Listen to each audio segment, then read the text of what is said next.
Hi friends, Sunday vlog பார்க்கலாமா? Sunday அன்னைக்கு ரொம்பவே ஹாப்பியாக போச்சு.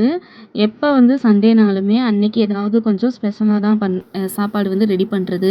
மற்ற நாளை விட சண்டேல ரொம்பவே வேலை இருந்தாலுமே ஒரு ஹாப்பினஸ். ஏன்னா எல்லாருமே அன்னைக்கு லீவில் இருப்போம், சேர்ந்து உட்காந்து சாப்பிட்றப்ப ஹஸ்பண்டு குழந்தைங்க. அதோட பார்த்தா இன்னும் கொஞ்சம் ஸ்பெஷலாக என் சிஸ்டர்ஸ் எல்லாமே வீட்டுக்கு வந்திருந்தாங்க. பிரியாணிக்கு தேவையான திங்ஸ் எல்லாத்தையுமே நான் முன்னாடியே ரெடி பண்ணி வச்சுட்டேன். அவங்க வர்றதுக்கு முன்னாடியே. பிரியாணி பண்ணுறது நான் கிடையாது, என் சிஸ்டர் தான். தக்காளி, வெங்காயம் நறுக்கிறது தான் பெரிய வேலை இதில். அதுலேயும் இந்த சின்ன வெங்காயம் உரித்து அதை அரைச்சி வைக்கிறதுக்குள்ளே போதும் ஆயிரும். நான் ஏ டு விஜெட் எல்லா வேலையுமே முடிச்சு வச்சுட்டேன். அவங்க அப்படியே எல்லாத்தையும் தாளிச்சு விட்ற மாதிரி ஆக்ட் பண்ணிவிட்டு கடைசியில் நான் தான் பண்ணேன், சூப்பராக வந்துருந்துச்சு அப்படின்னு சொல்லிட்டாங்க. சரி போனா போ அப்படின்னு சொல்லி விட்டாச்சு. இந்த தால்ச்சா வைக்கும் போது மாங்காய் இல்லைன்னா சுத்தமாகவே எங்களுக்கெலாம் தால்ச்சா எடுக்காது. அதுக்காக மாங்காய் போன வாரம் சந்தையில் இதுக்காகவே வாங்கி வச்சுட்டேன். கடைசியில் தயிர், வெங்காயம் அது மட்டும்தான் பேலன்ஸ் இருந்துச்சு. அதையுமே நானே கட் பண்ணி வெங்காயத்தை நறுக்கி போட்டு வச்சுட்டேன். பிரியாணி தாளிச்சு உடையில் ஒரே பண்ணு தான். இதை போடு, அதை போடு, இதை கொஞ்சமாக போடு. நான் பக்கத்தில் நின்று கமெண்ட் பண்ணிகிட்டே தான் இருந்தேன். எனக்கு நெய் காலியாகிருச்சுன்னா அவ்வளோதான். 1/2 லிட்டர் நெய் வாங்கி வச்சுருந்தேன். ஆனால் என் சிஸ்டர் பிரியாணி பண்ணாங்கன்னா நெய் டப்பா ஃபுல்லாக காலி ஆயிரும். அதுக்காகவே பக்கத்துலேயே நின்று இது இவ்வளோதான் போடணும், அவ்வளோதான் போடணும்னு சொல்லிக்கிட்டே நின்றுட்டு இருந்தேன். அது என்னமோ லேடிஸ் கிச்சனில் நின்னாலே பல கதைங்க அங்கே ஓடும்.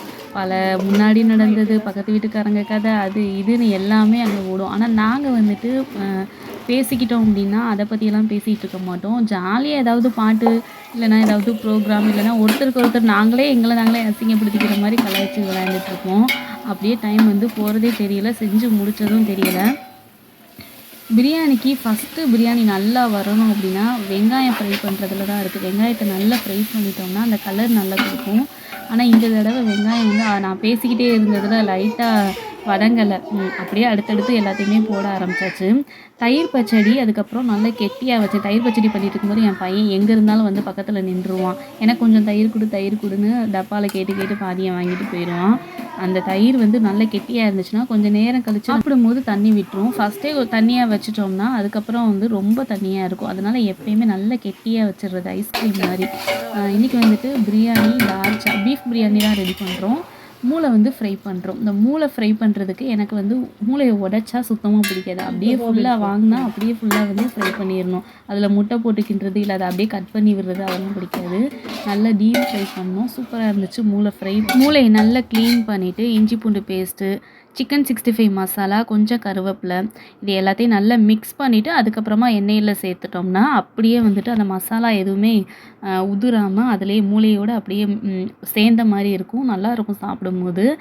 எப்படி சிக்கன் 65க்கு பெரட்டிட்டு அதுக்கப்புறம் ஆயிலில் போட்டு வைக்கிறோம், அதே மாதிரி தான் மசாலா எல்லாமே மிக்ஸ் பண்ணிவிட்டு அதுக்கப்புறமா ஆயிலில் போட்டு வைக்கணும். அப்போ தான் மூளை எல்லா பக்கமும் மசாலா செய்யணும். இல்லைனா நான் உள்ளெல்லாம் மசாலா பிடிச்சிருக்காது.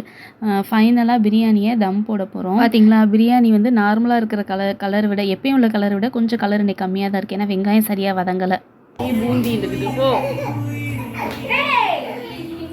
தலை போடுறதுக்கு ஒரு மணி நேரம் தம்பி அம்பிமா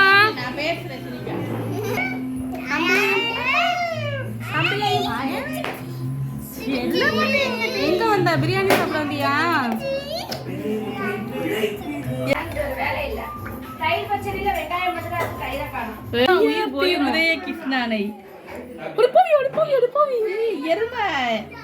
கொஞ்சமா ஊத்து. ஊத்தவே இல்லை எருமை, இந்த நீயே ஊத்து. பெரட்டிட்டு திருப்பி ஒருக்கா ஊற்றணும்.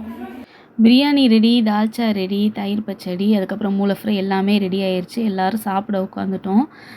என்னென்ன 3:30 மணிக்கு மேலே ஆயிடுச்சு சாப்பிட்றதுக்கு. ஏன்னா பொறுமையாக பேசி சமைக்கிறதுக்கு அவ்வளோ டைம் ஆயிடுச்சு. ஏன்னா ஒவ்வொரு ஐட்டமாக செய்யணும் அப்படின்னு. காலையில் நான் எல்லா வேலையுமே முடிச்சு வச்சுட்டேன். இருந்தாலுமே பேசி அப்படியே டைம் இழுத்துருச்சு. சூப்பராக அன்றைக்கி டே போச்சு. வீடியோ பிடிச்சிருந்தால் லைக் பண்ணுங்கள். மறக்காமல் சேனலை சப்போர்ட் பண்ணி சப்ஸ்கிரைப் பண்ணிடுங்க. தேங்க்ஸ் ஃபார் வாட்சிங்.